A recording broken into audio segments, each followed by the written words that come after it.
வீட்டில் இருக்கும் கணவருடைய டெய்லி ரொட்டீன் என்ன? அது உடனே வெளியில கக்கிரணும்.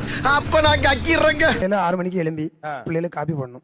காப்பி போட்டு கொடுத்துட்டு பிள்ளைகளை காலை கடன்கள்லாம் முடிக்க வச்சுட்டு பிள்ளைகளை பெறப்பட வச்சு அவங்க 9 மணிக்கு வேலைக்கு போகணும். அதுக்கப்புறம் தான் வீட்டில் வந்து கொஞ்சம் பாத்திரம் கழுவுற வேலைகள்லாம் கொஞ்சம் இருக்கா, அது முடிக்கிறதுக்கு டைம் இருக்கு. அப்புறம் பெண்டிங் இருக்கு. ஏன்னா 8 மணிக்கு சாப்பிடுவான், நான் 8 மணிக்கு சாப்பிடுவேன். நான் 12:30 மணிக்கு சாப்பிடுறேங்க. இவங்க ஸ்கூலுக்கு கிளம்புறதுக்கு முன்ன துணி அவ்வளவுமே வச்சிரும். சரியா? ஊற போட்டுருவோம்.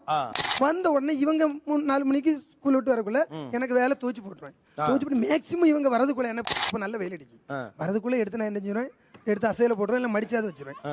சேவை கூப்பிடுறது ஒரே கோரஸா இருக்குன்னா பாத்துங்களேன், அப்புறம் எப்படி தூக்குறது? இவங்க 4 மணிக்கு வரும்போது வீடு ரொம்ப கிளீனா இருக்கும்.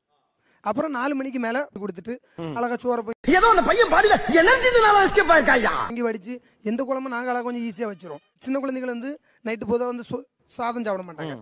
அவங்களுக்கு ஏதாவது இட்லி தானே, மாவு எப்படியும் பிரிட்ஜில் இருக்கும், எடுத்து சூப்பரா நைட்டு இட்லியா ஏதாவது வேலை சொல்லியே கொள்றாங்கய்யா. இன்னைக்கு ஒரு நாளைக்கு ரெஸ்ட் எடுத்தா தான் அந்த வீட்டுல உசுறு வாழ முடியும். இடியாப்பமா பிள்ளைகளுக்கு ஏதாவது அவிச்சு கொடுத்துட்டு நீட்டா கொஞ்சம் சட்னி, சாம்பார் சில நேரம் வைக்க முடியலன்னா நைட்டு சாம்பாரை விட சட்னி கொஞ்சம் நல்லா இருக்கும். கொஞ்சம் இந்த ஐயா என் நிலைமை ரொம்ப மோசமா இருக்குங்க. தேங்காய் சட்னி எங்கள் ஏரியாவில் கொஞ்சம் ஸ்பெஷல்.